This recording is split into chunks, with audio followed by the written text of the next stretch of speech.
నమస్తే అండి. మీరిక్కడ చూస్తున్నది కేశవర్ధిని ప్లాంట్ అండి.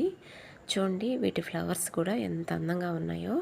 ఈ ఫ్లవర్స్‌ని, ఆకుల్ని, అలాగే స్టెమ్స్‌ని అన్నీ వేసి మనం ఇంట్లోనే చక్కగా కేశవర్ధిని హెయిర్ ఆయిల్ అయితే ప్రిపేర్ చేసుకోవచ్చండి. ప్రతి ఒక్కరింట్లో ఉండాల్సిన మొక్కండి ఇది.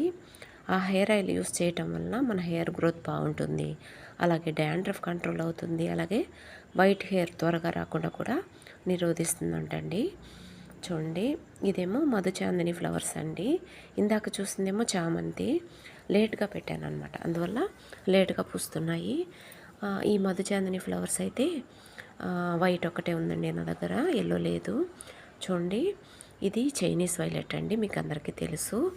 ఇది పిచ్చి మొక్కలా పెరుగుతుందండి, కానీ గార్డెన్లో అక్కడక్కడ 2-3 కుండీల్లో వేసి మనం పెట్టుకున్నామంటే గార్డెన్ లుక్కే మారిపోతుందండి. పొద్దున్నే మనం పైకి వెళ్ళి చూసేసరికి మన గార్డెన్‌కండి వెళ్ళి చూసేసరికి ఎంత బ్యూటిఫుల్‌గా ఉంటుందో అంత బాగుంటుందండి. Thank you.